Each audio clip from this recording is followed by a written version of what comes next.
हाँ बच्चों, तो देखो बात चल रही है असर्शन और रीजन की। यहाँ पे एक एग्जांपल साइट की है कि breathing rate of a rat is more than that of an elephant. एक रैट का जो ब्रीदिंग रेट है वो क्या होगा, ज्यादा होगा एलिफेंट के कंपैरिजन में। एलिफेंट क्या है, बहुत बड़ा ऑर्गेनिज्म है।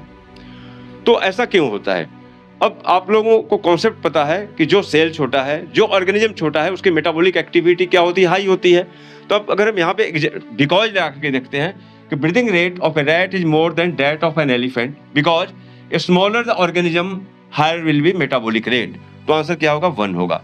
Both A and R true and R is the correct explanation of A. अगर इस क्वेश्चन को हम रिवर्स करके देखते हैं, smaller the organism higher will be metabolic rate, इसको मैंने असर्शन ले लिया और रीजन में कर दिया breathing rate of a rat is more than that of an elephant. तो बेटा आंसर क्या होगा, यहाँ पे दोनों सही है लेकिन ये इसको एक्सप्लेन नहीं कर रहा है।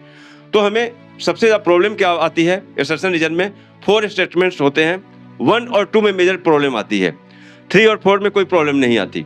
तो अब अगर आपके पास आपका कॉन्सेप्ट क्लियर है और कॉन्सेप्ट के बेसिस पे अगर आपने एग्जाम्पलीफाई किया हुआ है, एग्जाम्पल को आपने देखा हुआ है, क्वेश्चन में क्या एग्जाम्पल दिया हुआ है, तो कॉन्सेप्ट के बेसिस पे आप असर्शन रीजन कर सकते हैं। सबसे बेस्ट वे है हम बिकॉज लगा करके देखें। बिकॉज लगा करके अगर वो सेटिस्फाई करता है तो हम आंसर को फाइंड आउट कर सकते हैं, या फिर जो कॉन्सेप्ट है उस कॉन्सेप्ट को लगा करके देखें तब हम आंसर फाइंड आउट कर सकते हैं। जैसा कि इस एग्जाम्पल में हमने देखा असर्शन और रीजन, यहाँ पर क्या है 1 सही है। अगर इसको हम रिवर्स कर देते हैं, रीजन को असर्शन कर देते हैं, असर्शन को रीजन कर देते हैं, तो आंसर क्या होगा, 2 हो जाएगा। Thank you.